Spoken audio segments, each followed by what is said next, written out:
Hello, my name is David Larson. I am a religion teacher here at Loma Linda University, and I'm very happy to welcome you to a special conversation with a very special person. It is our honor today to converse with Elder Paul Heubach, a man who has served our church well as a pastor and teacher and theologian and administrator. We are going to find out about Elder Heubach's personal life, but even more importantly, we hope to explore with him his understandings of God. Before we turn to those very serious issues, Paul, perhaps you can tell us how long you have served in connection with Loma Linda University. Well, Dave, if you count La Sierra and the White Memorial, it amounts to about 37 years. 37 years at Loma Linda. That's right. I taught at La Sierra from 42 to 48. That's 6 years. Then from 48 to 52 at the White, with Art Beach and others down there. And then I went to Walla Walla College from 52 to 63, at which time I came back to Loma Linda and have been here ever since. Well, from 63 to 90, that's 27 years. So put that with the 10, that's 37 years altogether. And when you first came back to Loma Linda, you served where? After the Walla Walla? Yes. Right here on the Loma Linda campus, teaching here in the Division of Religion for a couple of years, and that was when Dr. Teal resigned to take over the chaplain's work, and so I guess they couldn't find anybody else to pastor it, so they asked me to be pastor here. So I was pastor of the Loma Linda University Church from 65 to 70. So you've pastored this church, and you also pastored the Walla Walla College Church, and if I remember correctly, that church was built under your ministry there on the campus. Is that true? Yes, that church is my baby up there. I was pastor of the church and the dean of the School of Theology at that time. Okay. Many young people have chosen not to serve in Christian ministry today for a number of different reasons. As you look back on your career, and if you could choose to do so again, would you choose to be a Christian minister? Well, of course, there was a time when I was younger that I hoped to get away from that. My mother was a very wonderful Christian woman. Came from Germany, a member of the Lutheran faith. And she hoped I would be a minister. But you did not want to be? Well, after a while, there was a time in my young life when I hoped I could do something else besides to be saved after all. So, can you tell us about how it is that you decided to be a minister? I suppose it was after I got some concepts changed in my thinking.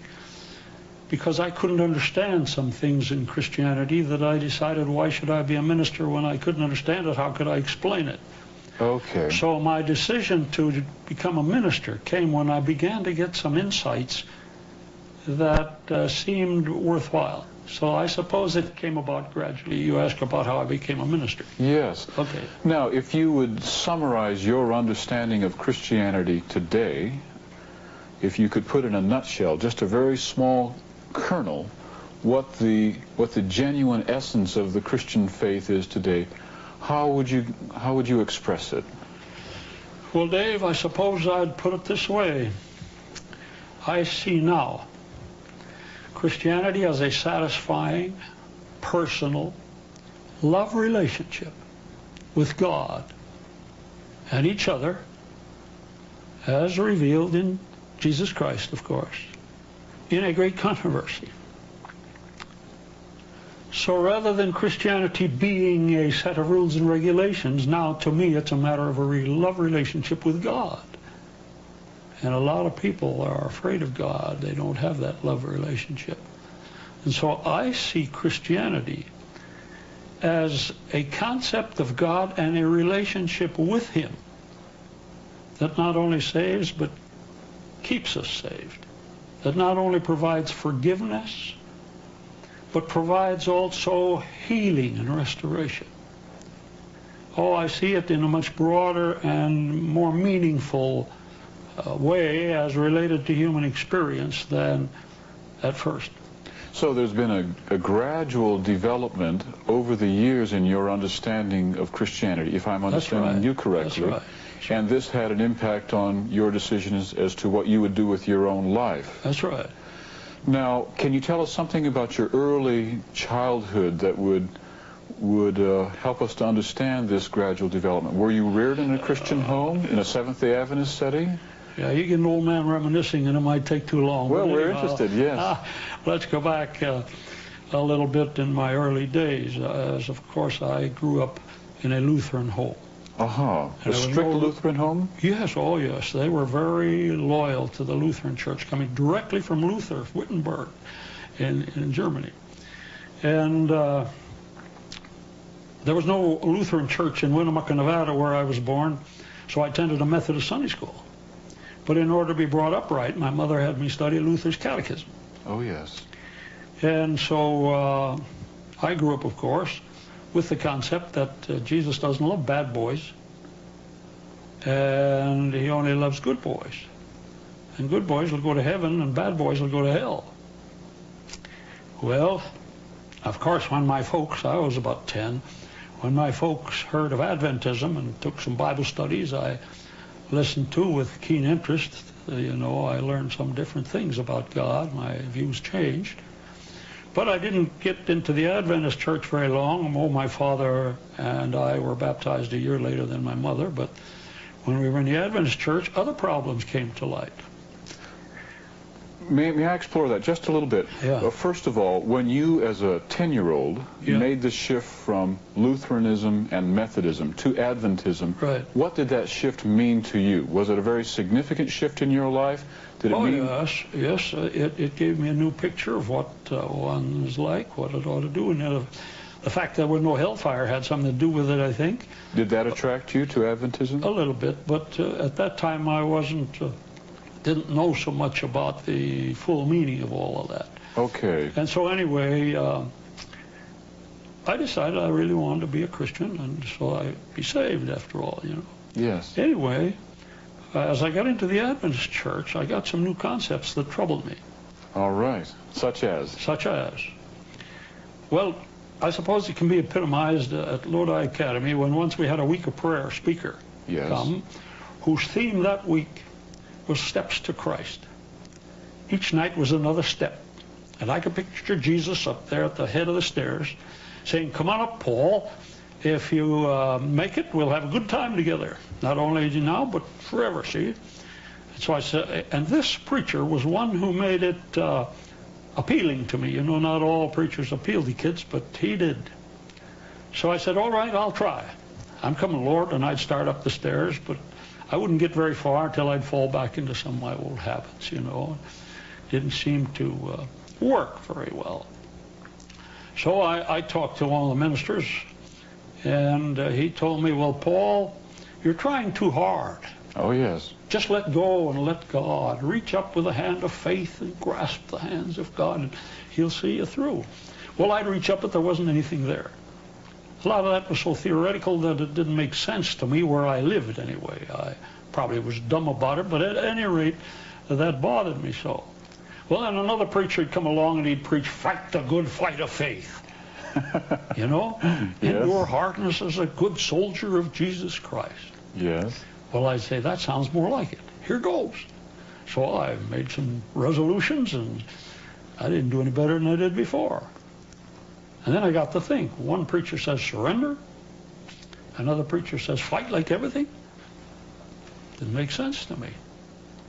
I talked about that once to another preacher, and he said, "The trouble with you, Paul, is you've never been converted." Well, okay, what's that? So he explained conversion as a complete change in nature. And two special illustrations. And some of you may recognize the preacher perhaps in these illustrations, but nevertheless, it made quite an impression on my mind. It only confused me more. He said, "Paul, conversion is like the transformation that takes place between a caterpillar and a butterfly. You see, a butterfly is not just an improved caterpillar. He's a new creature altogether. Now, what would you think of a butterfly flitting around among the flowers, enjoying the fresh air and the sunshine, who all the time wished he could crawl around in the dust with the caterpillar?" Yes. "Well, that's absurd," he said. Well, I thought to myself, there are some things about the caterpillar life that still appeal to me. I guess I'm not a butterfly yet. Okay. So I questioned that I'd ever been converted. I didn't even know really how it happened. Another one of his favorite illustrations, by the way, was it's like the transformation of a wolf into a lamb. Not just a lamb in, not just a wolf in sheep's clothing. Right. But a new creature altogether. Right. Now he said, what would you think of a lamb all the time drooling over a dead carcass? Ha! That had some interesting implications in my mind. You know, there's some things I could drool over. Perhaps a lamb wouldn't. Well, I guess I'm not converted yet. And so when I thought of that, then Jesus says, come on up. Okay, if you can make it, we'll have a good time. I didn't make it. It wouldn't work. And then I began to hear other things. One unconfessed sin on the record books of heaven will keep you out of heaven. Oh, what if I've yes. forgotten one? Yes. And all kind of statements about the judgment. Teachings about perfectionism and holiness. I'll never make it. Prerequisites are too high. What if I've denied myself all the pleasures of this world? And I miss the hereafter too. Why, I will have had no happiness anywhere. So I might as well do the best I can here and take my chances on the hereafter. Well, those were problems, and I could mention others, that caused me to question Christianity. So why should I ever fulfill my mother's dream of being a minister when it didn't make sense to me? Now, these were questions you were pondering, I presume, as a teenager. Yes, sir. As a high school student at Lodi Academy. Even into college. Uh-huh.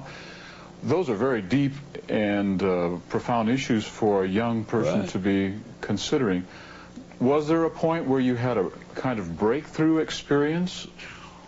Well, it came about gradually as I wrestled with some of these things. Mm-hmm. Were there milestones in that gradual development that stand out? For example, when I came to recognize, and I can't tell you exactly how I came to these conclusions. I'm sure that there were many influences and readings and studying. I could name a number of influences, but when I came to recognize that Jesus is not up there saying, come on up, Paul. He's saying, Paul, I'm going to come down and go up those steps with you. That made a world of difference. Mm-hmm. And when I thought of that conflict between surrender and struggling, fighting the good fight of faith, I came to recognize that so far as Christ's acceptance of me with a security of life hereafter is dependent only on my surrender, trust Him completely. Struggles? Oh, yes. But now listen, this made a great difference to me, and I read it somewhere, and I can't tell you exactly what book it was in. Okay. But that the struggles involved in a Christian life are very real, sure. We have battles to fight, all kinds of them. But not for acceptance. The struggle is within acceptance. That made a world of difference to me. Okay. Yes, there'll be struggles, but I don't have to do it alone. And my relationship to Jesus Christ and acceptance by Him was not dependent upon my successfully battling these difficulties and habits and what have you. It was dependent on trusting Him and following where He leads to the best of my ability, and He'd never leave me nor forsake me. Well, that made a world of difference. Yes, indeed. And then when I looked at this conversion story, and the preacher, I know now what he was talking about, and he was a very sincere man. Many people were converted by his preaching and his evangelism. But he failed to help me realize, and of course that may be my own problems, not somebody else's. But he failed to help me understand the difference between temptation and sin. Oh, yes. Temptation is not sin, and I thought for a long time that to be tempted was wrong. What did Jesus say? If you're tempted to murder somebody, you've already committed adultery. If you hate him, you know, you've already committed murder. And if you look on a woman to lust after her, you've already committed adultery in your heart. And of course, if to want to do it is as bad as to do it, you might as well do it. You're going to burn anyhow. You know, and I read a lot of theologians and their theories about it all. But I found the best answers in the light of the great controversy and the issues involved. Okay. And so I think in answering any questions like that or any questions you may have later on, I would have to say that in that context, I found better answers. So maybe I should survey briefly how I view the Yes, great indeed. controversy. Let's plunge right into it. Okay, how the great controversy relates to the cross, and the cross relates to the great controversy. I was afraid you were going to ask me that. Okay, you're ready. So let me just give you a little outline, and we'll go over it very briefly, and then we'll just discuss it and see how the questions relate to it and see what's involved. All right. Will you notice now the issues in the great controversy as I see them? Okay. All right. The issues revolve around the character of God on the one hand, right, the nature of his law and his kingdom in the light of Satan's accusations on the other. Okay. And what needs to be done then in the light of Satan's accusations? We alluded to them just a little bit. What are the accusations of Satan against God? Basically, the accusations against God is that he is the selfish one. He wants everybody to do it his way or else. That his laws are unjust. We're all free, intelligent beings. Why do we need laws? Okay. And you recall when he introduced his deceptions to Eve, the very first thing he tried to do was to cause people to distrust God. Okay. He's a liar. He said, you die, you won't die. He's keeping something from you. He wants to be chief in your life, and he'll do anything to get it. So those are the accusations against God. Those are the accusations revolving around his character, the nature of his law, and his kingdom. Okay. I maintain I have a better way. All right, what needs to be done now? It seems to me what needs to be done, it must be shown, since this has been questioned. Right. And by the way, I say shown, not merely told about, demonstrated. Okay. Because God could say, my way is right, the devil's wrong, believe me or else. That would not satisfy free-thinking beings. And of course, one of the basic issues, as I see it, is that God wants only the service of love. If he is a God of love, he must have beings who serve him only because they love and respect him, not because they have to. Okay. All right. I think now, how is that going to be accomplished? Yeah, that's the point. What needs to be done? Yes. Well, obviously, it must be shown. I've got that outlined here. It must be shown that God is both loving and just. Okay. And that his law is eternal, holy, just, and good. Okay. But statements that are basic principles of what make joy and happiness and a good society meaningful and secure and bring peace and creativity and joy and happiness. Okay. Therefore, it must be shown that God's way is that way, and that he is like that, and that Satan is neither. His way leads only to suffering, heartache, and death. Yes. Now, how is that to be made clear? In fact, the whole purpose of the great controversy, even allowing it, why does God allow all the suffering? It's that the contrast may be seen. And incidentally, right here, you asked me last time what some of the influences were. Yes. I would say reading Ellen G. White and her understanding of the great controversy, particularly after 1888, brought me some answers that were thrilling. Now, if I understand you correctly, the theme of the great controversy became a very central notion in your emerging understanding of Christianity, as it did as well for people like A. Graham Maxwell. But to my knowledge, at least in the early years, there was not a direct influence between the two of you or others. That is, you more independently came to a somewhat similar emphasis, though there may not be identity at every point. In any case, people like yourself and Dr. Maxwell and Dr. Provenza and others independently came to similar conclusions. What were some of the milestones in your own development, and who were some of the people that were most influential upon you, perhaps at the seminary or in your other studies as you were emerging in your understanding of the great controversy? I suppose there were a few teachers who caused me to think things through in a different way. There were experiences in my early evangelism that caused me to rethink altogether my concept of God and the atonement and sin and all the rest of this. Some of the persons, way back in seminary days, for instance, as I was growing in my understanding, was probably Dr. Linwood, who wrote the Morning Watch book.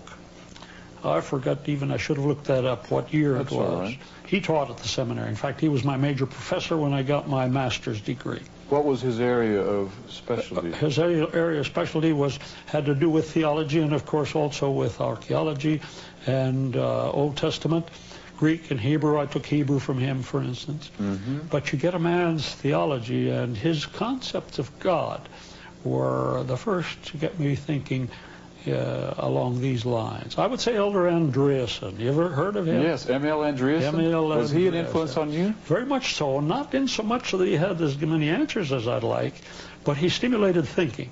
He could ask a bunch of ministers more questions and get them all confused and let no one know where he stood. He was a master at that. And so he had ideas, too, that were sometimes far out, people thought, but they were stimulating. And so those were some influences. And then naturally, as I went along, I would have to say that the 4 years I spent at the White were very influential in my crystallizing my theology. Yes.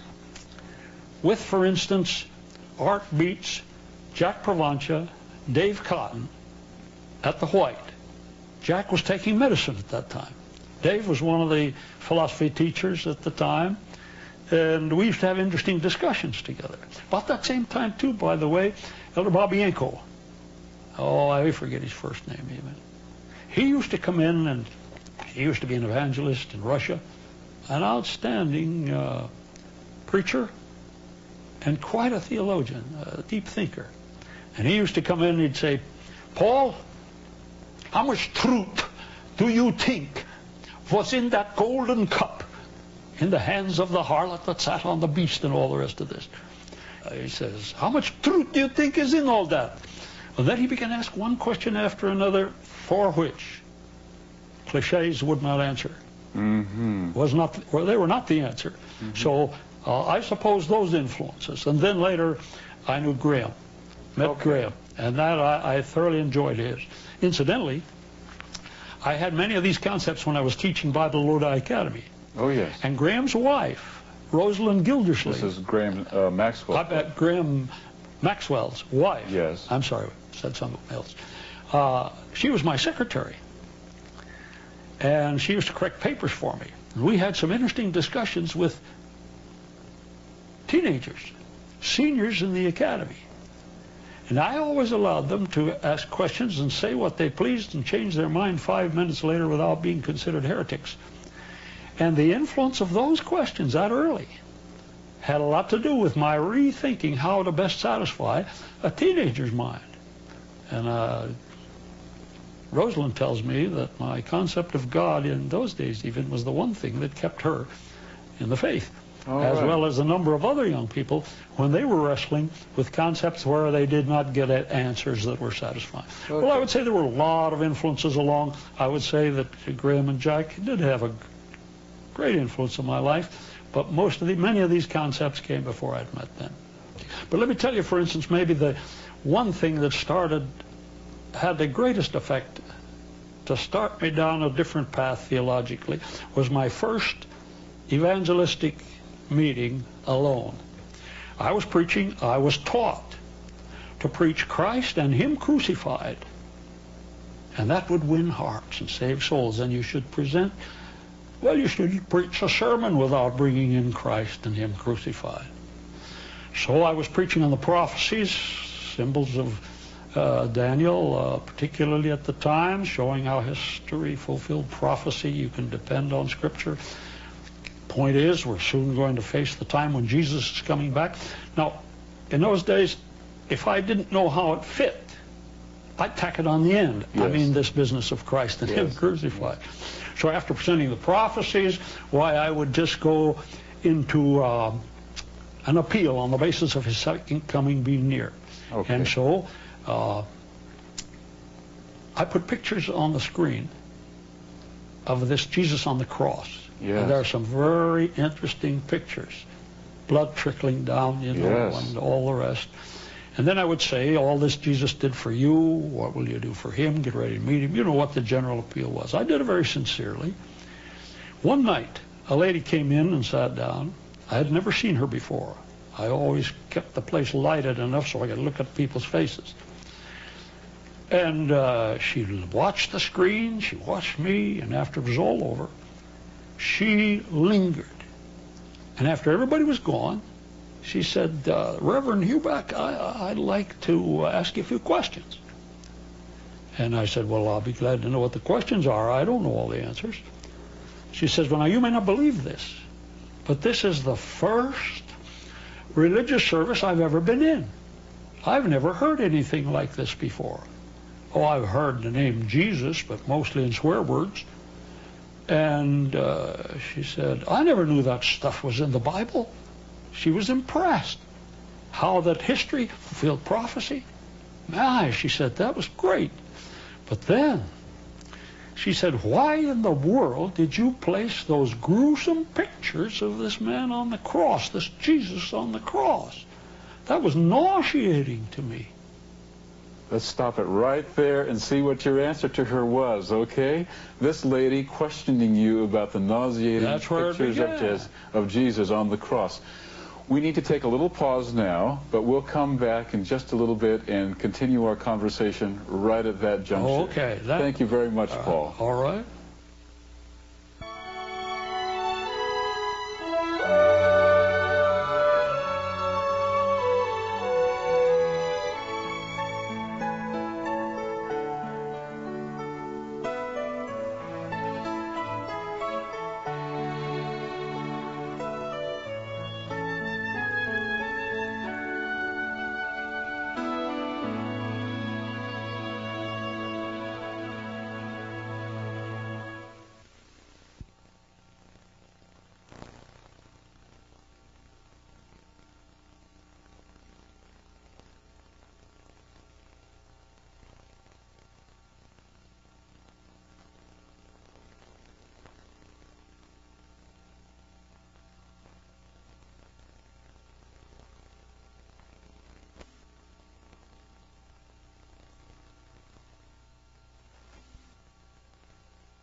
Hello, welcome once again to our conversations with Paul Heubach. I'm David Larson from the Faculty of Religion at Loma Linda University, And our guest in these conversations is Dr. Paul Heubach, who has served as the pastor of the University Church here at Loma Linda, as well as the pastor of the College Church in Walla Walla.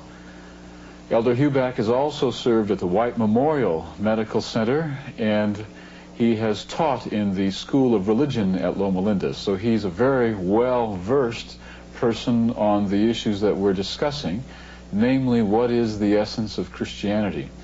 When we were together last, Paul, you mentioned that one of the major developments in your own thinking occurred partly because a woman challenged you very thoroughly in the very first evangelistic meeting you held on your own up in Northern California.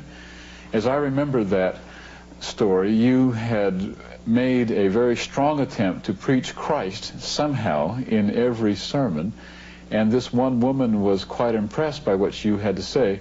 However, she was perhaps offended by the pictures of Jesus on the cross with blood flowing from the cross, and she wondered in apparent sincerity, we don't know, but in apparent sincerity, why you would place such offensive artwork before the people, and what good could come from a man dying on the cross in such agonizing and torturous ways. Yes.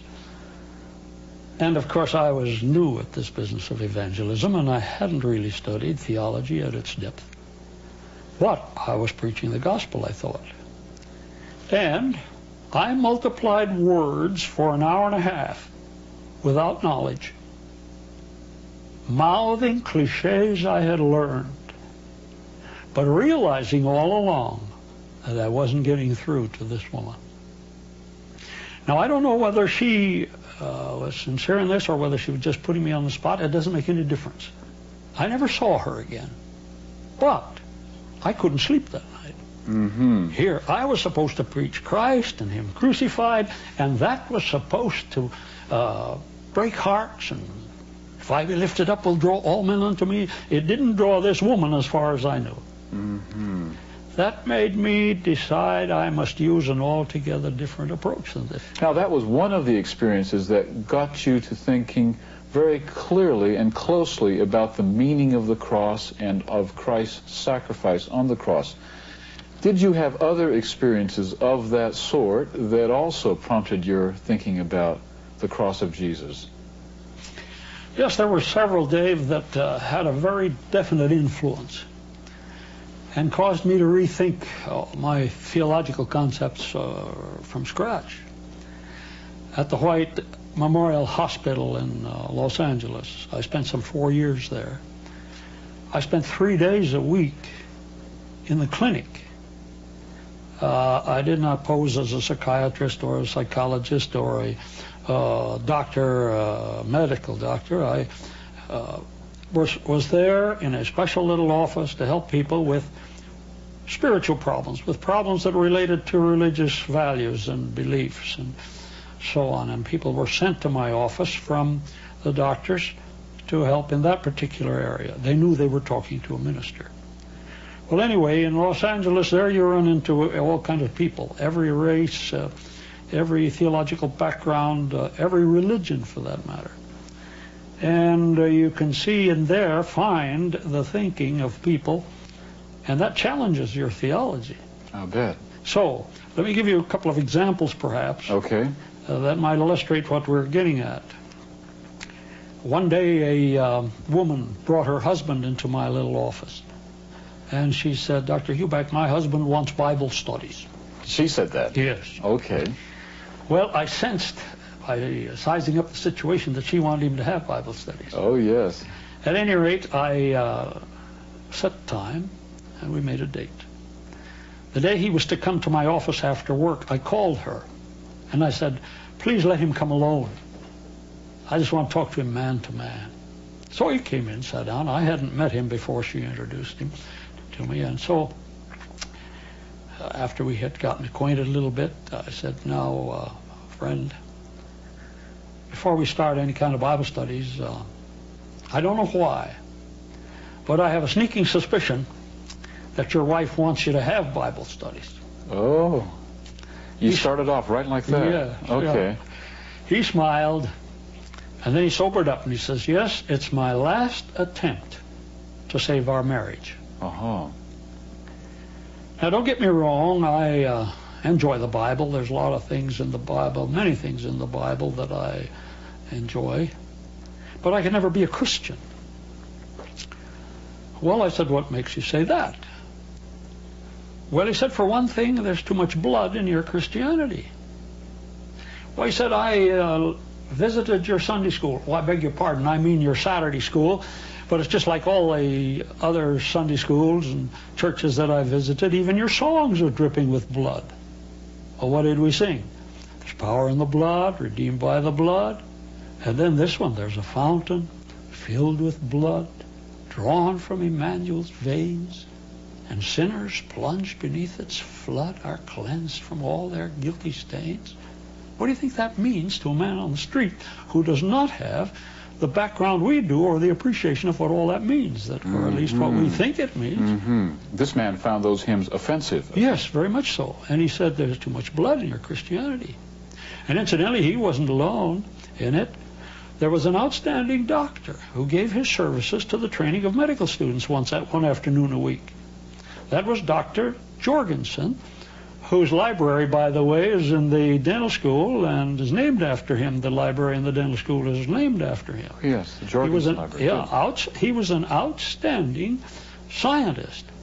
He brought in 1,000 skulls or more from Mexico as part of his research program and restudied the whole anatomy of this portion of our anatomy, if you please, and came up with some new theories, particularly affecting anesthesia and the like, world-renowned, by the way. And so he gave one afternoon a week to the training of medical students. They need to get acquainted, too, with this part of our being. One day, one of the medical students gave him a copy of the book, Minister of Healing. He read it. He was impressed by it. And he said to this medical student, my, if you Adventists lived up to everything in that book, that'd be something. Well, the medical student told me about Dr. Jorgensen. I had met him before, so I went up one day and said, Dr. Jorgensen, will you come by my office on your way home from clinic? I'd appreciate it. I'd like to have a little chat with you. So he came in and he sat down and he started in by, he talked first. He says, now, Dr. Heubach, I plan to give to your organization. In fact, I'm planning to turn my whole research project over to the new dental school. You see, Dr. Prince was just in the stages of beginning the new dental school out here, and he was going to turn that all and probably give some of his services out there in due time. And I immediately detected, or at least I thought I did, that about the only time any Adventist minister had ever talked to him before was to ask him for a donation. I don't know. Yes. But I said, wait a minute, Dr. Jorgensen, I don't want your money, I want you. Oh, he said, I never could be an Adventist. Well, I said, what makes you say that? And he said, well, for one thing, you Adventists believe the Old Testament as well as the New.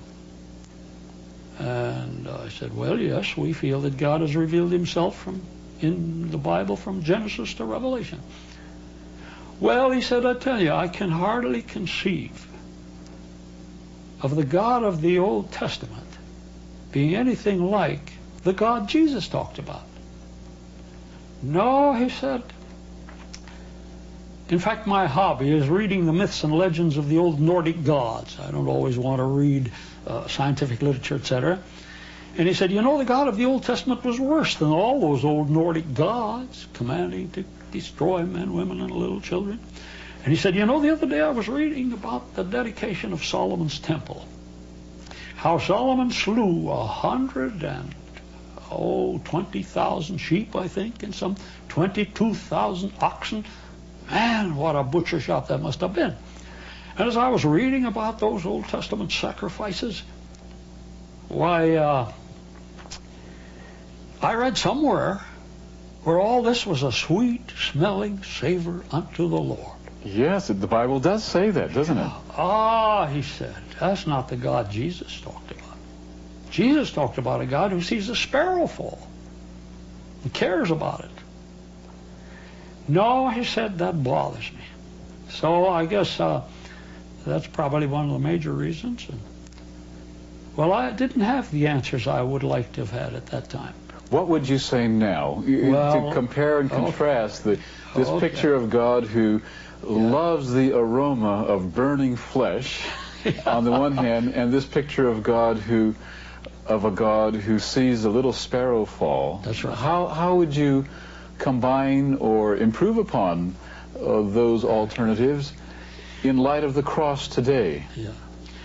Well, Dave, it seems to me that to shorten my growth theologically into some statements that I hope will help clarify the issues as I see them now. Yes. Let me state that I have found in search for answers that I wish I had known then. Of course, incidentally, just in passing, he was interested in studying further. And I used to go out to his home. This is Dr. Jorgensen. Dr. Jorgensen, once a week. Yes. And we explored these things, and we did go study the Bible together. And I'm happy to say that before he died, of course, people like that you don't win in a hurry. Before he died, he wanted to be one of us here at the Loma Linda. At the Loma Linda University Church. I was very happy about that. Yes, indeed. But now, to come back and searching for answers, I found the best answers. I read a lot of theologians and their theories about it all. But I found the best answers in the light of the great controversy and the issues involved. Okay. And so I think in answering any questions like that or any questions you may have later on, I would have to say that in that context, I found better answers. Okay, let me put myself in the position of this woman up in Northern California who asked these questions. All right. And perhaps I say to you something like this. I surely see that God's ways need to be justified before the whole universe. Okay. What I don't see is what good this bloody death does for accomplishing that necessary purpose. And your response to that question would go something like, what? Well, it would depend on the person asking it, of course. Okay. Because that person's background, you would have to begin where that person was to see what her background or his background might be, as I did in these other cases later of Dr. Jorgensen in the clinic, for example. Well, okay, let's think of this lady. This lady now. And let's say she really wants to know what good the blood of Jesus does anybody. All right. And so you respond now in ways perhaps different than you would have then, but now you would say. Okay. If she was qualified to follow me. Good, let's assume that, yes. All right. And we had time. Yes. Two things I would do. Good. Which I have done now in similar questions, even as Dr. Jorgensen's questions as time went on. Two things important. Okay. I would help her understand the nature of the controversy and what needed to be done. Okay. Just as I've outlined here. Perhaps more simplified, or I don't know, it depends on the background of these people. Okay. All right. By that we mean that Satan has accused God of being arbitrary and severe authoritarian and unforgiving, and that needs to be clarified. That needs to be clarified. Okay, so that's the first assignment to be completed. That's the point is, it all reflects around the character of God. What kind of a God is he? Okay. Of course, that's the question you're asking. Yes. Why so much blood if he's that kind of a God? Right. All right. Now the second important thing is, let's remember that God uses symbols in the Bible and pictures to convey important truths, because pictures and symbols do more to communicate ideas than simple words, although words are sound pictures of ideas, and therefore God in his wisdom put in certain symbols that are meaningful, even though they have the wrong meaning based on human background, yet he'll start there in order to clarify some of the issues that are at the heart of all those questions. Would you say that the cross was a symbol then? I would say that the blood particularly is a symbol. Let's come to the cross a little later. Okay, the blood is a symbol. Yes, let's begin with that. Okay. As to the significance of the cross itself, and by the way, that's very important, because Paul said, in the cross of Christ I glory. I'm determined to know nothing among you save Christ and him crucified. Why was it necessary for him to be crucified? Of course, let's come back to the symbol of blood first. Yes. Of what is the blood a symbol? Yes, sir. Let's look at the symbol of the blood. The devil would like to have us see in the blood only death. But I'd like for you to know that Jesus intended, and in the Old Testament he clearly pointed out, that in the blood is the life thereof. Now think for a moment. If the blood is a symbol of life rather than death, basically, then of course the shedding of blood is death, naturally. But let's think of blood as life. Is there any biblical justification for thinking of blood symbolizing yes, the in life? Leviticus it makes it very plain, and the blood is the life thereof. That's why, for instance, he forbade the drinking of blood, or that's why to the Jew kosher meat has to drain the blood, because that's a no-no in terms of their theology, you see. Okay. All right, what I'm saying now is, in the blood is the life thereof. Now the Bible does say that there can be no forgiveness without the shedding of blood. So that makes it look as if blood is important to God. Now I would like to say that in order to get the job done, where the contrast must be made plain, it is in the life of Christ. And basically the blood shed for our salvation was Christ's blood. You follow that through all the sacrifices. And the New Testament makes that very plain in interpreting the sacrifices of the Old Testament. They were symbolic of the blood shed by Jesus Christ. Now, to me, as I have caught a glimpse of these issues and what needed to be done, I see his life more important for our salvation, more important for doing what needed to be done, even than his death. Now, don't misunderstand me. I'm not minimizing the death of Christ. I'll discuss that with you a little later if we have time and if you want to. Listen carefully now. It is in his life that we see the contrast most graphically and dramatically portrayed. Those songs we sing that I mentioned, that he says there's too much blood in your Christianity, even your songs are dripping with blood. Right. If you see in them the life of Christ, that's where his righteousness is revealed. And if you see in his life the contrast clearly revealed, you see, and that it's his life that makes the difference. Then when I sing they're redeemed by the power, by the blood, we're redeemed by the life of Christ. There's power in his life. That's the power to change my concepts of God and my allegiance to him. There's a fountain filled with blood. There's a fountain filled with life. And if you immerse your life in the life of Christ, then that's what will change and transform your whole attitude toward Christianity. That makes sense? Yes, so far. Look, you can see Satan's way. And what happens to people who follow his way? What happened to him when he rebelled against God and set himself up? Incidentally, another one of the issues we might state is self-sacrificing love on the one hand, self-centeredness on the other. A God-centered life on one hand, which is necessary for life, a self-centered way of life on the other. What makes the difference? In Satan's way, or from Satan's way and God's way? What makes the difference between the two? All right.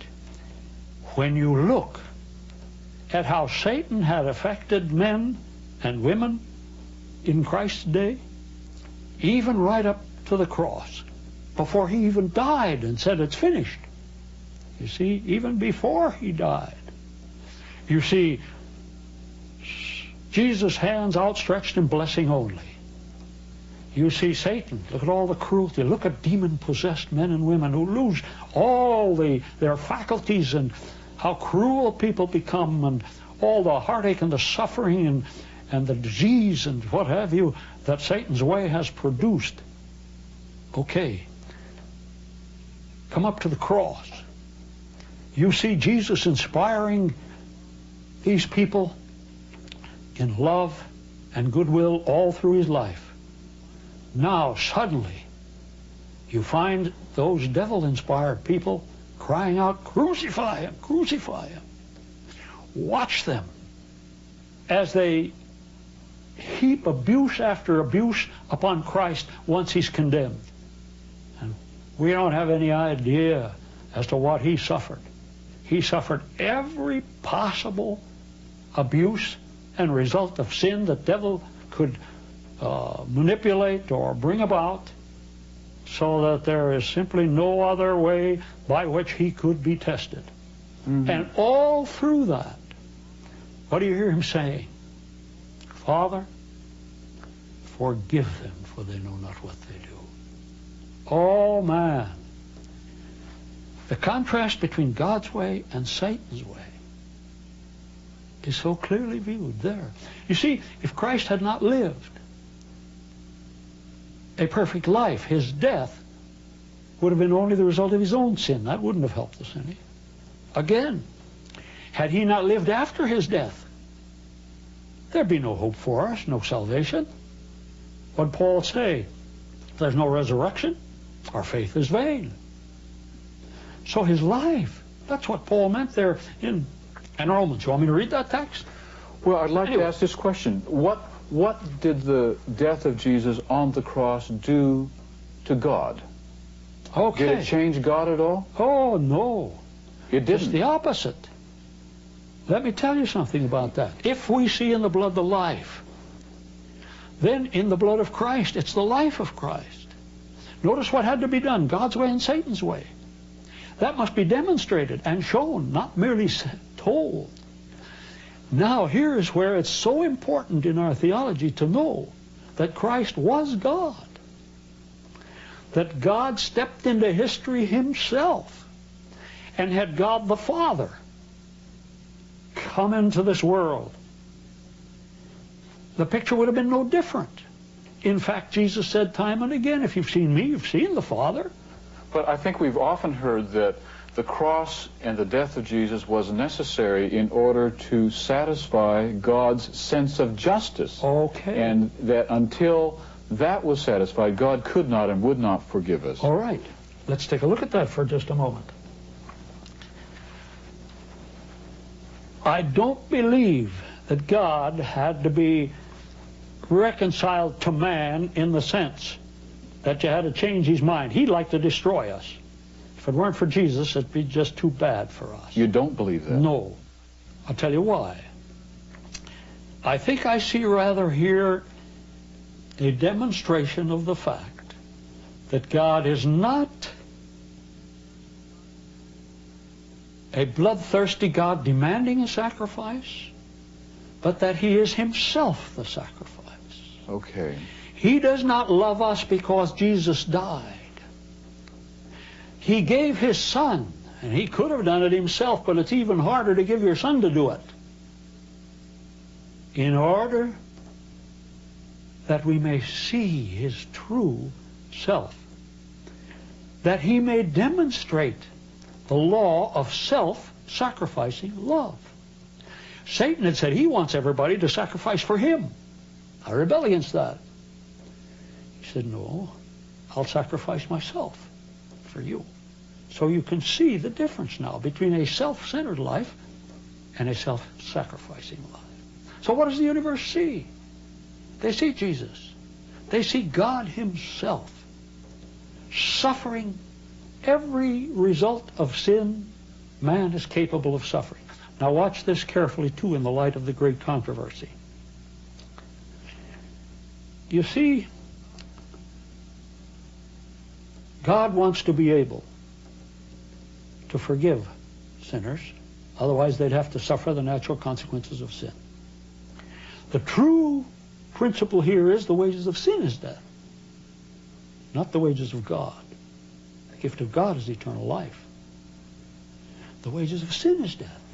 The devil has twisted that into getting the human race, the human family, to believe that the wages of God is death. Sin would be a great and wonderful thing if God would allow it.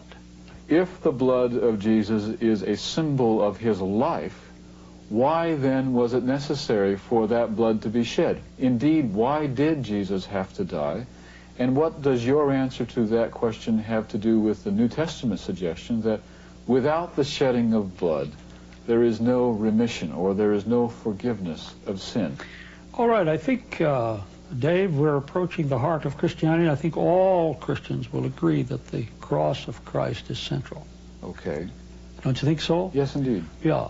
I think that we're dealing now with the real issues involved as far as I see it. And in the light of questions people have asked, in the light of that text, without the shedding of blood, there's no remission. I would say that not only is the blood a symbol of life, as you suggested, but it is also a symbol of death. And so your question, I think, needs an answer. Why was it necessary for Christ to die and shed his blood? All right. Oh, I think there are about 4 reasons, Dave, as I can think of them. I hope I can remember them basically, but let's think about that. In the first place, again, in the light of the great controversy between good and evil, and in the light of Satan's accusations, certain things needed to be done. And certain things must obtain before God can forgive sin. I think that's why Paul mentioned without the shedding of blood, there's no forgiveness. Paul, in just 30 seconds, summarize everything you've said about the cross. Oh, my goodness. Ha! You can do it. 30 seconds? Yeah. When I look at the cross, I should see what? God himself demonstrating in his own life the principle of self-sacrificing love. Thank you. That didn't take 30 seconds. We will pause very shortly here, and then when we come back next time for our conversation, let's continue with that particular question. That is, why did Jesus have to die? And then we'll sort of summarize it. Good. In more than 30 seconds. Yes, indeed. Thank you very much.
Hello, welcome once again to our conversations with Paul Heubach. My name is David Larson, and I teach religion here at Loma Linda University. My conversation partner for this series of events is Paul Heubach, a man who has served as a teacher of religion here at Loma Linda University, as well as the pastor of the University Church. Elder Heubach has also served at the White Memorial Church and Medical Center in Los Angeles and at the Walla Walla College Church in the state of Washington. We are talking about the essence of Christianity as he has come to understand it from many years of Christian service and thinking. And the last time we were together, we were talking particularly about the cross of Christ and the blood of Jesus that was shed on the cross and what meaning that might have for modern persons. Paul, as I remember our conversation, we suggested, or you suggested, that when we think of the blood of Jesus, we should not think of the blood as a symbol so much or merely as a symbol of the death of Jesus, but also as a symbol of his life. So the shedding of blood is much wider in its scope than just what happened on Crucifixion Day, but it's a reminder of all of the things Jesus said and did that helped us understand God more clearly and more accurately. Now, there's a remaining question, though, and that is, if the blood of Jesus is a symbol of his life, why then was it necessary for that blood to be shed? Indeed, why did Jesus have to die? And what does your answer to that question have to do with the New Testament suggestion that without the shedding of blood, there is no remission or there is no forgiveness of sin? So we want to move away from blood as a symbol of life to the particular question, why the death of Jesus, particularly this agonizing death on the cross? All right, I think, Dave, we're approaching the heart of Christianity. I think all Christians will agree that the cross of Christ is central. Okay. Don't you think so? Yes, indeed. Yeah. I think that we're dealing now with the real issues involved as far as I see it. And in the light of questions people have asked, in the light of that text, without the shedding of blood, there's no remission. I would say that not only is the blood a symbol of life, as you suggested, but it is also a symbol of death. And so your question, I think, needs an answer. Why was it necessary for Christ to die and shed his blood? All right. Oh, I think there are about 4 reasons, Dave, as I can think of them. I hope I can remember them basically, but let's think about that. In the first place, again, in the light of the great controversy between good and evil, and in the light of Satan's accusations, certain things needed to be done. And certain things must obtain before God can forgive sin. I think that's why Paul mentioned without the shedding of blood, there's no forgiveness. All right, the first thing is, I believe, that it must be shown that the wages of sin is death. Okay. Not the wages of God. So the cross shows us the result of sin. Right, that's what all those sacrifices were calculated to do. Look what sin causes. Now, they didn't know anything about death. Nobody had ever died. Here's a little lamb, jumps around in glee. You take its life and it doesn't do anything. It's gone. A word picture of the results of sin. It's sin that causes death, not God. Secondly, how can God forgive sin and still not trivialize sin? Let's imagine that God would say to Adam after he sinned, and by the way, to us to begin with, that looks pretty trivial. Just like one man said to me, and here again, questions out of evangelism caused me to rethink. How can God be a God of love and condemn this whole world to sin and woe and to all the suffering that has resulted simply because one confounded woman ate the forbidden apple? Well, there's far more to it than that. The point is, how can he forgive sin? If the wages of sin is death, he could excuse it and forgive it.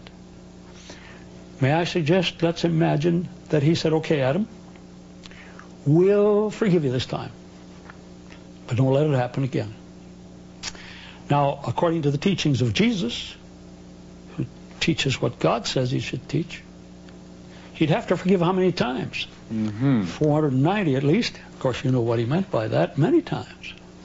So, all right, Adam, I'll forgive you again, and then pretty soon his descendants might. And after a while, though, if that's all there were to it, there'd be chaos. Because people would say, it doesn't count. Oh, it's only God, by the way, who interferes with it. We'd have a good time if it weren't for this God. How now? Can he forgive sin?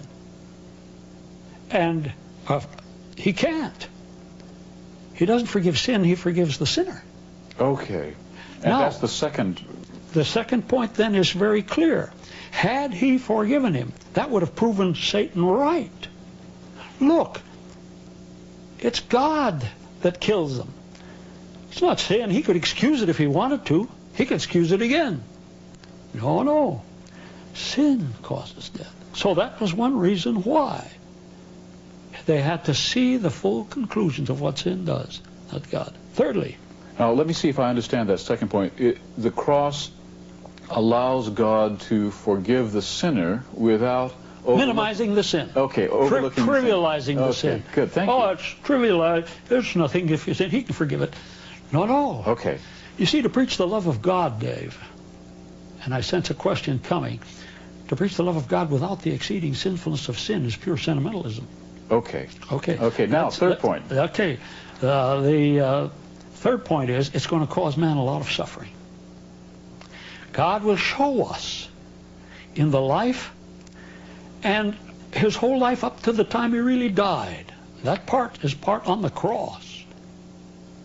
God is suffering with us in our sorrow. He isn't just sitting up there on a cloud somewhere hoping that we'll prove him right. Here's one of my teenage friends came in that senior Bible class in the academy. These are all 18-year-olds just about. And one fellow said, as he thought about the great controversy, he said, well, then we're just so many million guinea pigs just proving on this planet that God is right. Yes. What makes the difference? You see, that makes a world of difference. God is here suffering with us. That's the book of Job for you. He's not just sitting up there hoping that Job will prove he's right and the devil's wrong. He is suffering with us. And to see him, when you realize that he is taking all this abuse, he's suffering with us to show how exceeding deceptive and cruel sin really is. And that's one reason, too, why he had to die. Now, Paul, on this third point, we know that for hundreds of years, we have been taught by the church's teachers, the theologians of the church, that God does not suffer. And that we have a word that we describe that. We say God is impassible. Now, you're telling us that at the cross we should see that God does indeed suffer, and I want to underline the fact that that's a very revolutionary way of viewing the cross in view of the hundreds of years that we have been taught that God is incapable of suffering. If God could suffer, God would not be God. Now, how would you respond to that? Okay, I've heard theologians argue that back and forth through all your training in the theology. You've run into that again and again. But you're saying God clearly does suffer. Okay. And the evidence I have, you see, in interpretation of Scripture, there are many revelations of God all through the Old Testament and in nature and in all kind of things. That's the way we learn to know God. I maintain, of course, that the greatest revelation of God is when he stepped into the scene in person. You can learn a lot about a person when you read about their history, about their work, what they do, and you learn a lot about them. But when you see and talk to them in person and see them in life, then you really learn to know them. I will interpret all interpretations, theological or otherwise, about God in the light of his revelation in Jesus. Okay. Now, did Jesus suffer? Yes, indeed. If you agree that he suffered, he was God. And if you accept that premise, you see, your thinking all goes back to a basic premise which I refuse to accept in the light of the life of Christ. And that is that God can't do this or he can't do that, and he has a controversy in one part of his nature, self is the other one, and all the different theological concepts that arise. I see God revealing himself in Jesus Christ, that he suffered. If you admit Jesus suffered, God suffers. Not only that, but if you read Romans 8, it says even the Holy Spirit suffers. Okay. All creation groans. We groan within ourselves. The Spirit even, who intercedes for us, and we need to talk about that intercession maybe a little bit, but he does so he groans, he suffers in words that can't be described. God suffers more than any man ever did. You think sometimes about the suffering of man. Bless your heart, no man has suffered more than one lifetime. Very few have suffered 100 years. Only God has been suffering so long. My concept of God there is altogether different, based on the evidence revealed in the life and death of Jesus Christ. Okay. Now fourth point. That's all right. And my fourth point is this. The issue in the great controversy, whose way is right? Peace and security and goodwill and creativity are not accomplished by superior power. The cross reveals that it's accomplished only by self-sacrificing love. And on the cross, and here's where I would put Colossians 2:15 in its true perspective. You know what that section from 14 to 16 is? That's the part that some Adventists have trouble with. That's the part that seems to indicate that the law was nailed to the cross. Yes. Therefore, nobody needs to judge you with reference to all these things, even including Sabbath observance and so on. We forget the 15th verse. What happened on the cross? Not that the law of God was nailed there. His law and his character was demonstrated there. And what does the 15th verse say? He made, talking about the powers of evil, he made a show of them openly, triumphing over them in it. Mm-hmm. It was on the cross they could see the contrast between Satan and God right away. Okay. Very clearly, dramatically portrayed. Okay. So to me, there's where the cross is central. That's where, for example, Paul said, the preaching of the cross to the Jew is a scandal. It's a stumbling block. Can a crucified criminal be the Savior of the world? And the Greek, it's foolishness. A crucified criminal? Oh, no, some mystery deity maybe, but a crucified criminal? Don't insult my intelligence. And Paul says, in the cross, if you see it right, not only is the wonderful love of God revealed, not only is his wisdom demonstrated, but also his power. That's a far more powerful way to handle a great controversy than just to show he has superior power and he can work miracles that the devil can't work and he could kill Satan in a moment and all the rest. It isn't a power struggle. It's a basic principle that is revealed to the universe to make it secure throughout all eternity. And not just the sinners in the world, but the unfallen worlds are now clearly convinced when all that. So to me, all that was necessary. Now, does justice demand that? Justice demands it in this way, Dave. That's what it takes to convince everybody that God is just. The trouble with our concept of justice is that man's judgment is different from God's judgment. In what way? In this way. And to me, this is fundamental. This makes me rejoice, and my concept of God gives me lots more satisfaction than some of these other theories. Here's the way I see it. With man, justice demands that the punishment fit the crime. That's the only way man can make eye for an eye, tooth for a tooth. Man can't read men's hearts. Really? To convince people that justice, the punishment must fit the crime. With God, the punishment must fit the criminal. Now, there's a world of difference there because it's motive that gives character to an act. He alone knows the hearts of men. And how can we declare, and someday in the end, by the way, the end of this controversy, everybody's going to exclaim, true and righteous are thy judgments. Just and true are thy ways, O King of saints. What's going to cause them to say that now, when they questioned that in the beginning, even before it ever came to this earth? It will be his demonstration of what true justice is. And we can see that and exclaim it only as we see on what basis he gives this person entrance into the kingdom and not this other person. Why must this person suffer more than that person? And by the way, that suffering is during their lifetime. Okay. I don't believe. We'll come to that later. Okay. But what I'm saying is, to me then, the cross has real significance. It is really central.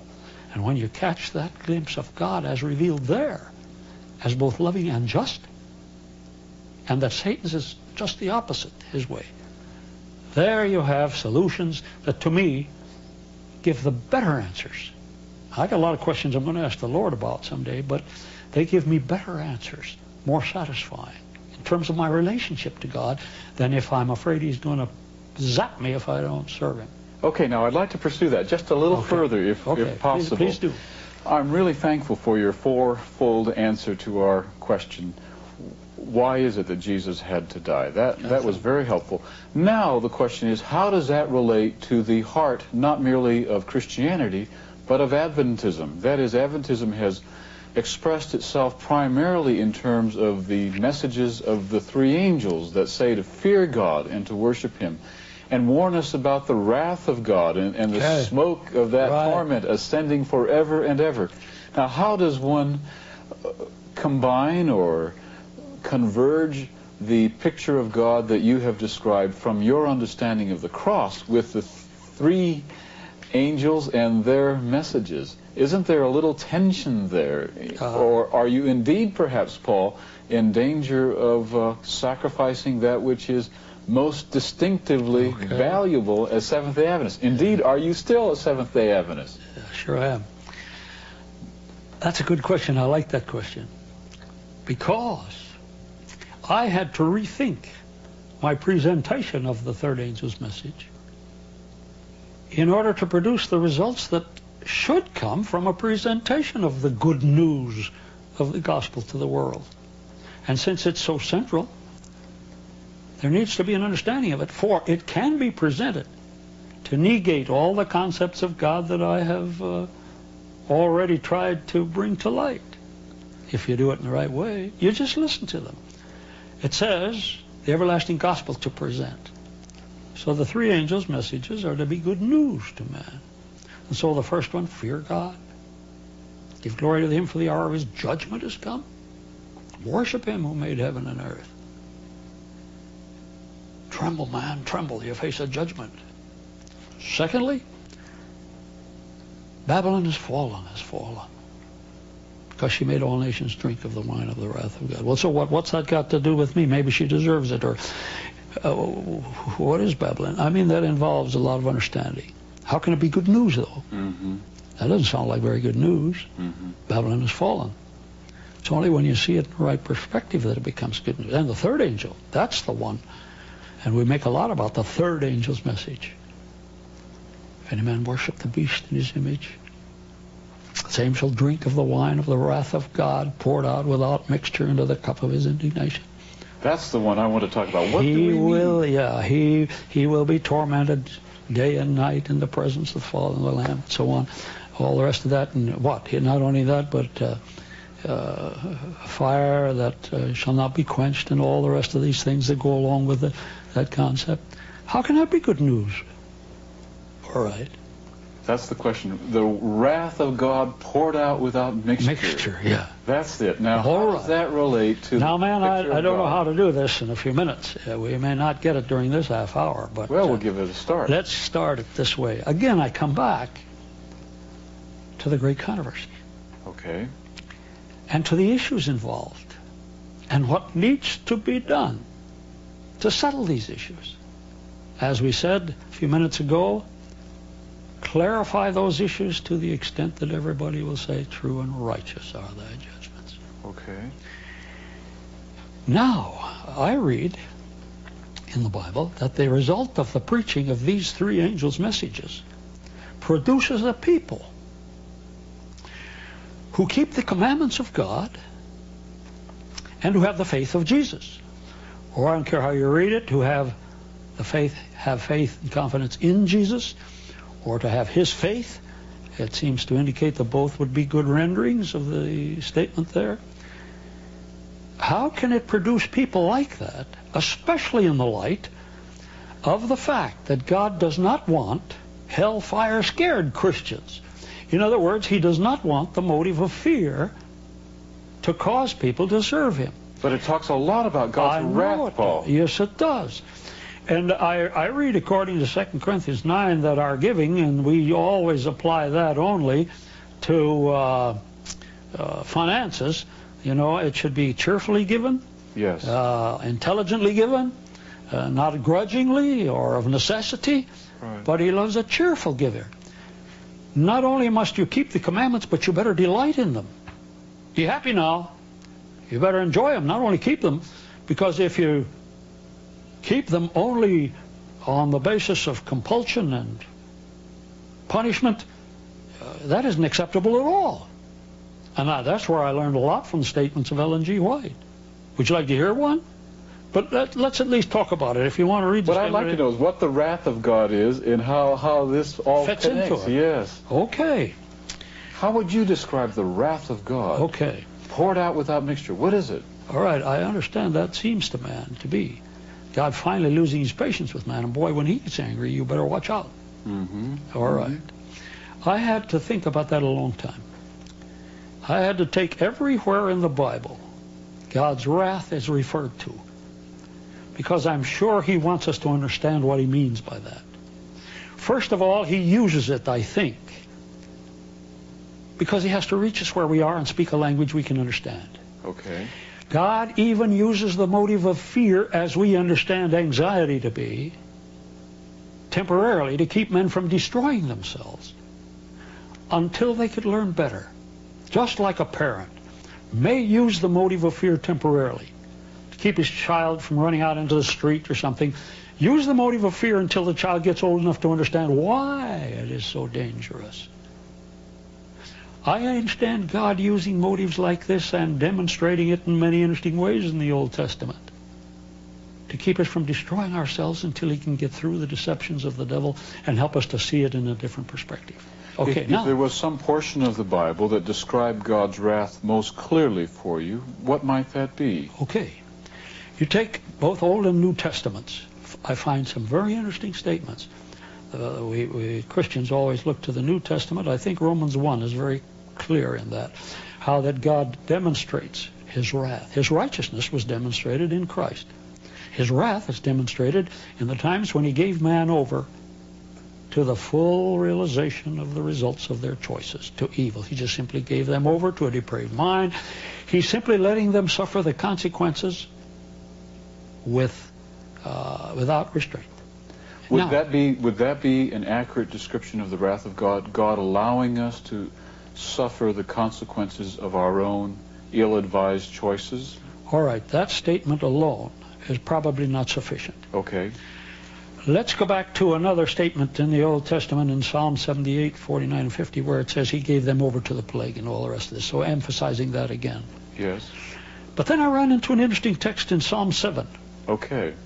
In which it says God pours out his wrath every day. Uh-huh. Well, I began to think, my God, he loses. I don't have to wait until the end time to watch him pour out his wrath. He pours his wrath every day. I better understand what he's talking about. And the psalmist himself had some concepts there that he was beginning to grow in understanding, and through the Holy Spirit's guidance, I'm sure. He says how they suffer the results of their own evil. They fall into the pit they themselves have dug, the trap that they themselves have laid. So to me, I see God every day, because he'll not violate free moral agency.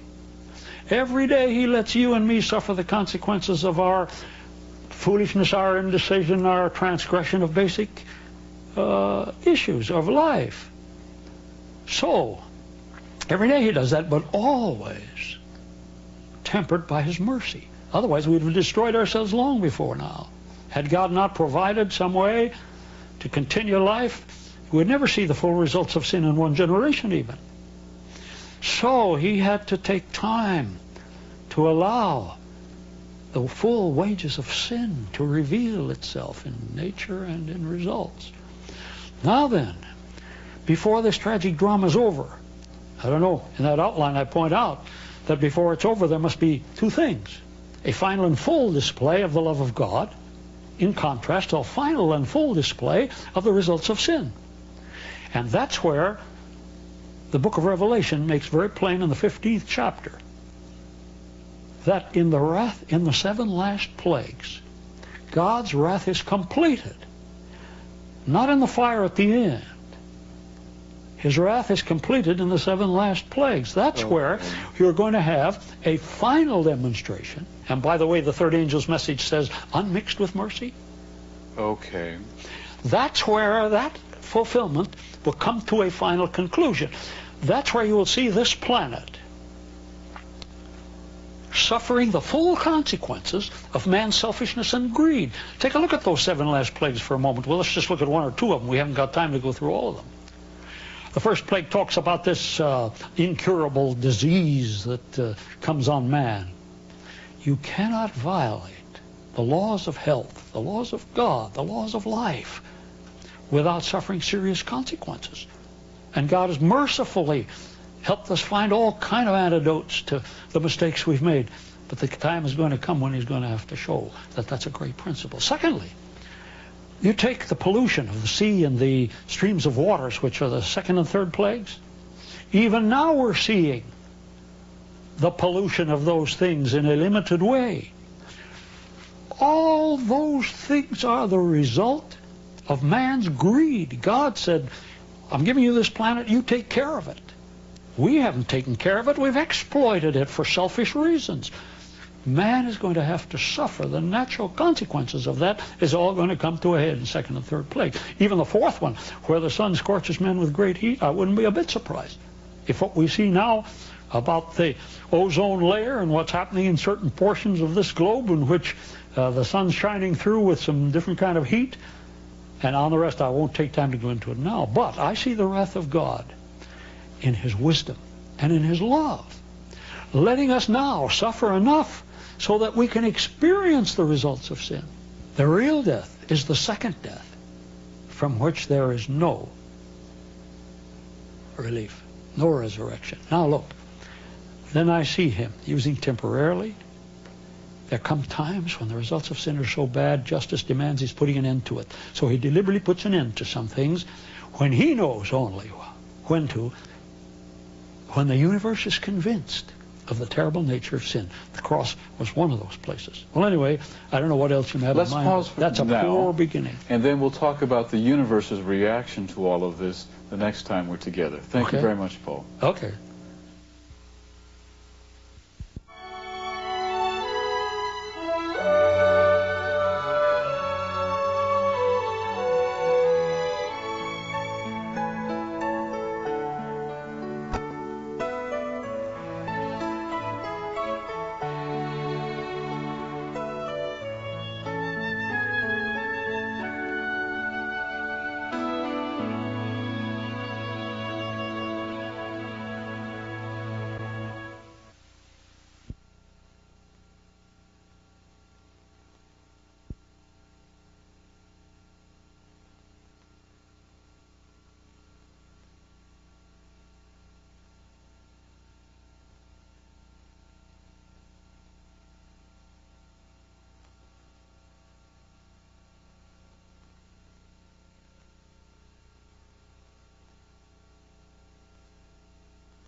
Hello, welcome once again to our conversations with Paul Heubach.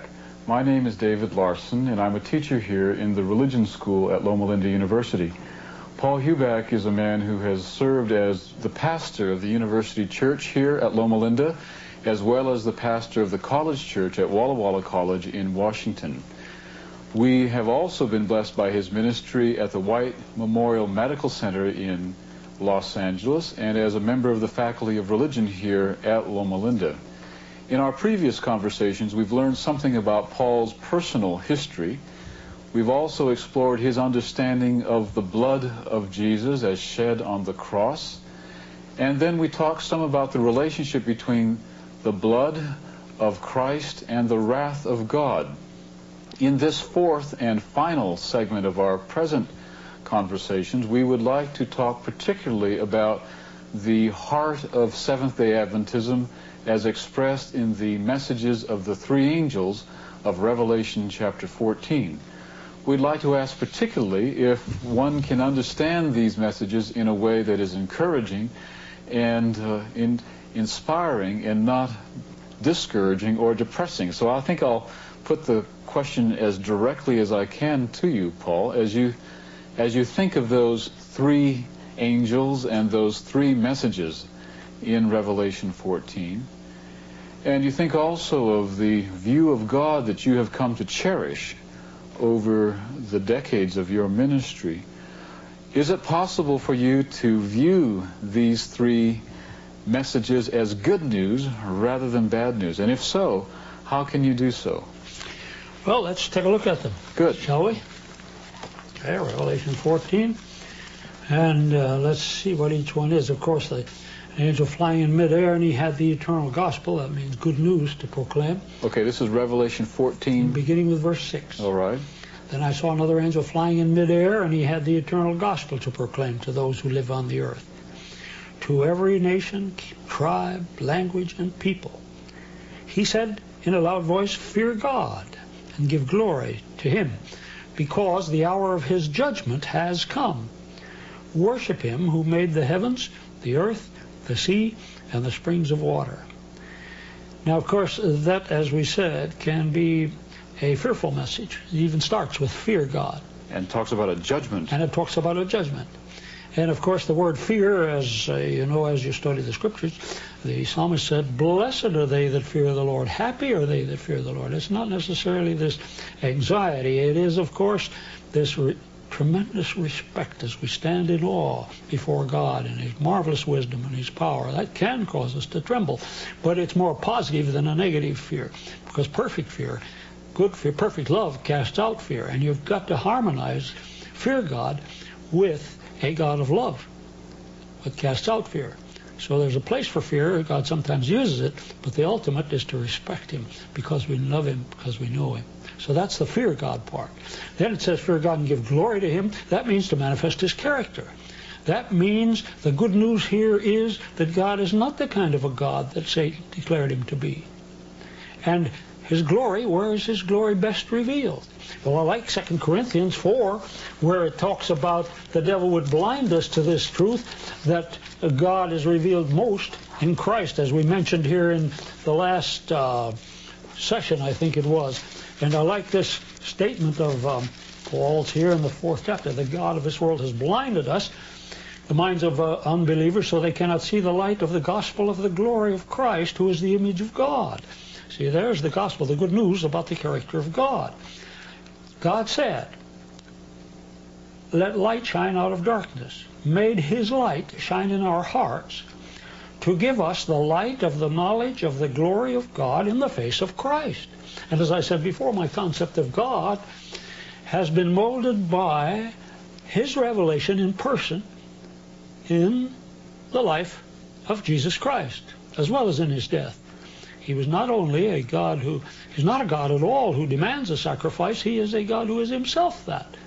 Okay, now that's the good news part yes, of this. Now, in the light of what is the judgment? Yes, that's Where still does scary. the judgment come in? I think some people see in this first angel's message only a diagram of the 2,300 days and the judgment beginning at a specific time, and now is the time and you better get ready.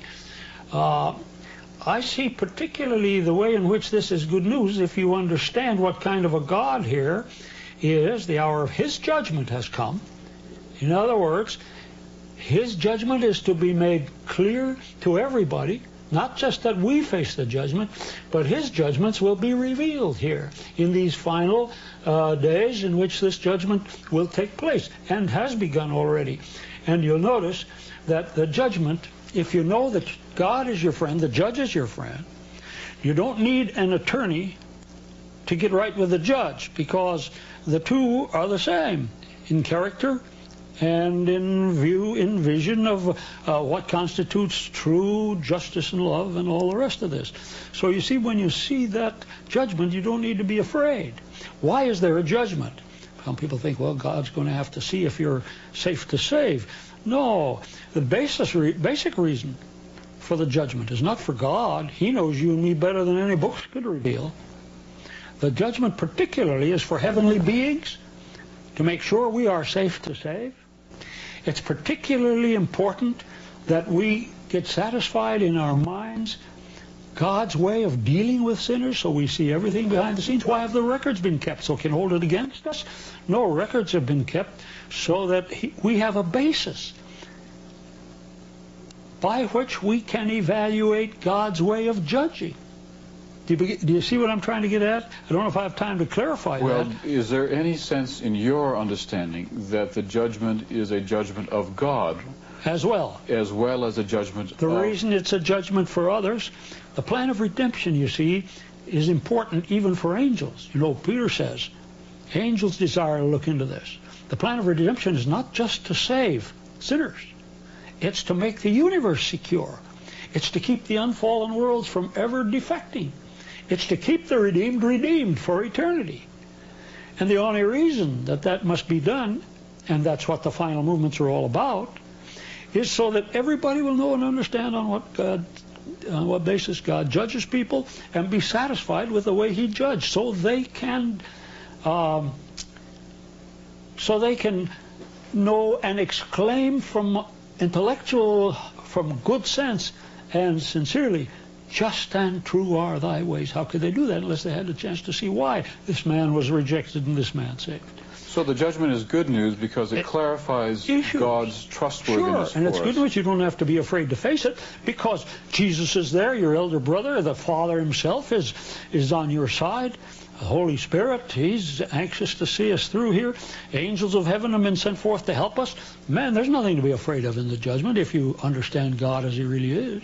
What about the second angel's message? Okay, the second angel's message. Is there anything good about that? Let's take a look at it. Oh, by the way, worship the Creator. You know, He's the Creator. That gives you a good sense of respect for Him. Think of His power and all that He is. We won't get into that. But look to this. Second angel's message followed, saying, Fallen, fallen is Babylon the Great, which made all the nations drink of the maddening wine of her adulteries. Okay, Babylon, as you know, is a symbol of all counterfeit religions in the world. The devil is the king of Babylon, basically, and therefore, to know that Babylon has finally fallen. You see, things in this world look like they're all under Satan's control. He seems to have more power than anybody else. Now listen, have you ever been in a concentration camp? No. But you've read stories about people there. Don't you think it was good news for them to find out the enemy has fallen? Yes. And that victory is assured? Well, in this message, the truth is that one of these days, Babylon will be completely fallen. Everybody will know it. And that's good news to people who have been slaves to the power of the evil one. And to me, that's great news if you see it that way. And it applies to us because it applies to the devil and every counterfeit religion that he has produced. A religion based on fear and deception and all the rest. Okay. Let's come to the third. The third, yes. Okay, let's read it. Third angel followed them and said in a loud voice, if anyone worships the beast and his image and receives his mark on the forehead or on the hand, he too will drink of the wine of God's fury, which has been poured full strength. The King James Version says without mixture, into the cup of his wrath. He will be tormented with burning sulfur in the presence of the holy angels and of the Lamb, and the smoke of their torment rises forever and ever. There is no rest, day or night, for those who worship the beast and his image, or for anyone who receives the mark of his name. And this calls for patient endurance of the saints, of course, who keep the commandments of God and have the faith of Jesus. All right. What bothers you about that third angel? Oh, I don't feel too comfortable about the lake of fire and the torment. And now, how in the world can this be good news? Why, if you worship the beast and his image? I think if you understand what the worship of the beast and his image means, in the light of the issues in the great controversy and the devil's whole program, and realize that the worship of the beast and his image is far more than just a particular power at a particular time, but it's the worship of every principle of evil, the worship of self, and a worship based on force and deception. And if you see that, then if any man worships the beast in his image, obviously he sides in with Satan and he distrusts God. And that's the basic sin, you see. It's to simply distrust him and therefore rebel against him. And therefore the only end is, as it describes here, the wrath of God. What is that? We already discussed that a bit. It's simply choosing. God makes a final choice, and that's his strange act, to let man suffer the consequences of his own choices. For him whom ye yield yourselves servants to obey his servants ye are. And it's going to be demonstrated what that way leads to. So now, that's why, for instance, he says, why are some people going to be lost? It's because when he spoke, they wouldn't listen. It's when he called them, they wouldn't answer. But they deliberately chose to do the things that were not right. Isaiah 65 or 6. Anyway, what I'm saying here is that the natural end is to let them suffer, this time for the final and full demonstration, the wrath of God, in the sense that they suffer the full consequences of their own choices. Then, after that, the good news is they're not going to continue doing this forever. They're going to be burned up. Is that good news? Completely. Why is that not for them, and maybe not for us if some others are involved. But it's good to know that this tragic drama is going to end, and those who have caused it. And that's where every mind needs to see that something is done. In fact, they question the justice of God for letting it go on as long as it did. Has. Okay, so why is this good news? Because he knows it's going to come to an end. And the smoke of their torment rises forever and ever. They will never exist again. Evil will never exist again. It's done, period. And the New International Version, puts a period there. And then it says, not only will it come to an end, but lest you be deceived by the forces of evil. There's no rest day or night to those who worship the beast in his image. That's while they're worshiping it. You see, we're afraid sometimes that God needs to punish them more than just bring them to the end of their lives, you know. Don't we need some sense of proportional punishment so that those who are more evil suffer longer and those who are less evil suffer a shorter while? Isn't that part of our understanding of justice? And so how is God going to do that? It's because we understand that all this has to be at the end during that fire that destroys them. But if you read it very carefully, it says, they have no rest day or night who worship the beast. They don't worship the beast anymore after they're dead. And listen, the greatest evidence of that is the death of Christ. We're told he died the second death. Right. He didn't burn forever. Okay. Listen, how was the wrath of God? How did he suffer the wrath of God? God deliberately let himself, not just his son, let himself suffer all the full results of sin that's possible for man to understand. And that's why the cross means so much. It's the heart of the thing in the sense that on the cross, there you have the greatest contrast seen between God's way and Satan's way, the greatest contrast between the law of self-sacrificing love versus selfishness. Now, who suffers more? Surely the devil who's been responsible for all this ought to suffer longer than anybody else. Well, he does. For me, the suffering here in fire is the fires of conscience, basically. And Satan has had no rest, day nor night, since he first made that final choice to rebel against God and had to be thrown out of heaven. He has had no rest, day nor night, since. You see, the worship of the beast is the worship of self, if you please, in one way. Forced and deceit and deception had to be taken. It was part of his program. Now then, anytime a person makes a final decision, and that's why to us, to make sure it comes out right, in the end he's going to have to burn them so long. My guess is, and I took the computer, and I looked up all the text like as a fire, and in many cases it's a fire that burns in men's hearts and minds, the fire of conscience. Just like, did not our hearts burn within us because of the wonderful things he said? That other fire is brings no rest day nor night, no peace of mind. And to me, that makes more sense in the light of the death of Christ as an example. What's his wrath like, and what's the final end of the wicked? He gave us an example of what the final end of the wicked is, the suffering that Christ endured. Okay, so the varying lengths that people suffer relates to their experience now rather than to their experience at the end time. Now, sometimes it seems to us that the wicked have no suffering whatsoever, but we don't know their hearts. Okay. And as I said before, I think I mentioned this. If I did, then you can cut this out. But what I'm saying is, man's judgment and God's judgment differs. Man's judgment, man's punishment must equal the crime. The punishment must equal the crime, eye for an eye, tooth for tooth. With God, the punishment will equal the criminal, because some of the criminals that we look upon in terms of just the deeds they performed, for those deeds they may not have been responsible. God deals justly. Therefore, he knows the hearts of people, And the punishment, if you want to think of the suffering only, basically the suffering is mental. And the punishment Jesus suffered to realize that he was separated from his Father completely, that is the greatest suffering. It broke his heart. And now, I see, therefore, you see, this is only a symbol. Even Ellen White, who points this out, that some will burn longer than others, I think that's a part of a symbolic concept of the suffering of people because of sin. Now, okay, now what does this have to do with what some people call righteousness by faith? Now, that's not something that I have heard you say much about in our conversations. Does this have anything to do with righteousness by faith? We're told, for example, that the third angel's message is the righteousness of Christ in verity and in truth.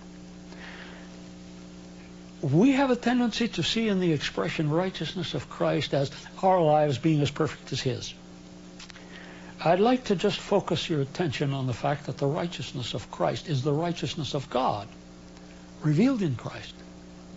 And what makes the difference in my serving God from fear or duty or love is what I think of him. And when I catch a glimpse of his righteousness, his right doing, his righteous judgment, his love, his character, his demonstration of that self-sacrificing love, that makes me love him, respect him. That's my God. Okay. Do you see the difference there? Therefore, we're to look to Christ, not to each other. Christ's righteousness, you have to reflect his righteousness perfectly. Listen, how are you doing? And you look at anybody else, nobody's quite close to that. Neither am I. Guess there's no hope for us. It's focusing on his righteousness that causes us to say, all right, Lord, I'm convinced. Your way is it. I give you my whole life. And what does holiness mean? I'm holy for you as you are for me. And that we can do no matter in what stage of spiritual growth we are. Wholeness and holiness are the same. God wants to make me whole, fully, in harmony with his will. Why? Because that's the only way true for life and happiness. So that holiness is wholeness. And all he asks is that as he is holy, we must be. As he is holy for us, all for us. He even gave his son to die for us. All heaven is for us. All he asks we be all for him. Because divided loyalties will never work in a civilization and a family circle where love and, of course, that's what righteousness by faith comes in. Righteousness by trusting Christ and completely. Perfection, that's maturity. Okay. One can know now perfect forgiveness. And we can forget the past, press toward the front. A perfect person is a mature person. And maturity, I believe when Jesus comes, he's going to find people in all stages of maturity, spiritual maturity. And when he comes, he can take them from where they ought to be. I think the thief on the cross is going to have a lot to learn, and so will a lot of some of us who maybe been preaching error. Okay, now when we think about the thief of the cross and his entrance into life eternal, right, and then we think of all the other people who will enter into that happy state, how do you envision the whole great controversy coming to a culmination? You know, we mentioned what had to be done. Yes. I'd like to suggest, well, I think I put that here in this outline. I don't know if it makes any difference here, but here is what must be demonstrated, and when it's done, it has been demonstrated. The redeemed are safe to save. These sinners you're going to bring back into heaven? No, the judgment has proven they are safe to save. Their love is genuine and settled. The wages of sin is death, not the wages of God. The wicked reap the results of their own choices. God is trustworthy. His way is the only way of life, happiness, creativity, security, and peace. Mm-hmm. Mm-hmm. And that, to me, is how it'll all end with that done. Mm-hmm. And it's going to come to a glorious climax in terms of the picture of the final end of the controversy, in which we will see in a grand motion picture the whole total great controversy in perspective, from its inception to its very close. Everybody will see the part that he played. Jesus will see it. Let me read to you a description of that. Yes. I think this is very worthwhile in this connection. Listen, right there after the movie, and we've seen everything in perspective, and by the way, all who have ever lived will see that movie, wicked and righteous alike, because you see at the end of the millennium there's going to be a resurrection. of the wicked. The righteous have been raised 1,000 years before that and will have had 1,000 years to think about all this. Well, anyway, the movie puts it in perspective. Everybody will see how God handled the situation. Listen. Jesus looks upon the redeemed, renewed in his own image, every heart bearing the perfect impress of the divine, every face reflecting the likeness of their King. You see, when they really learn to know him, they want to be like him. He beholds in them the result of the travel of his soul, and he is satisfied. There's what happened on the cross. And that's God as well. Then in a voice that reaches the assembled multitudes of the righteous and the wicked, he declares, behold the purchase of my blood. For these I suffered, for these I died, that they might dwell in my presence throughout eternal ages. And the song of praise ascends from the white-robed ones about the throne. Worthy is the Lamb that was slain to receive power and riches and wisdom and strength and honor and glory and blessing. What a grand oratorio chorus that will be. Mm-hmm.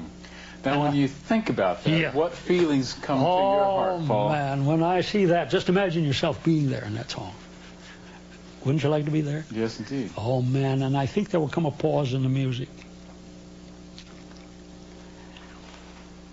Selah and so on, I don't know. Yes. There are such points in good music, you know. Yes. I think that somebody by your side will punch you and say, Dave,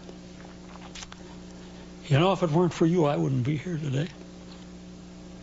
You remember back there in Loma Linda when I was about ready to give up? Oh, man. You encouraged me. You gave me a new picture of Jesus. I thought, sure, he had given me up. Oh, you know, it's only because you're here. You were there and helped me at that time. It's only because of that I'm here. Thanks a million. You know what that'll do to you? Oh, you will realize, you'll begin to enter into the joy of our Lord. You know, the statement said that he looks upon them with keen satisfaction. And as you see all that, and you realize, you'll enter into his joy, because his greatest joy is what he's done for us. And you know what your greatest joy and mine will be? It'll be to realize that we had a part in bringing that joy to his heart. Oh, you know, we're always so wondering what God will do for us. We ought to be, when you get a glimpse of God like this, we ought to be willing to do something for him. In fact, even suffer a little longer if it's to his glory in the end. We won't be shouting so much about the delay. Mm-hmm. Oh, I tell you, when you see that, your service will not be one of, I guess I have to do it or burn. Oh, no, you'll be so glad that you heard about it and that he loves you so. To me, that's a lot of difference. And so you meet me in the kingdom someday and you say, Paul, how did you get here? Do you think I'll say, well, man, only because I denied myself all the pleasures of the world?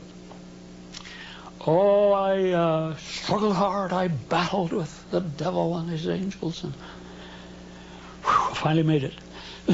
Do you think the angels will strike up the chorus, worthy is the Lamb? No, no.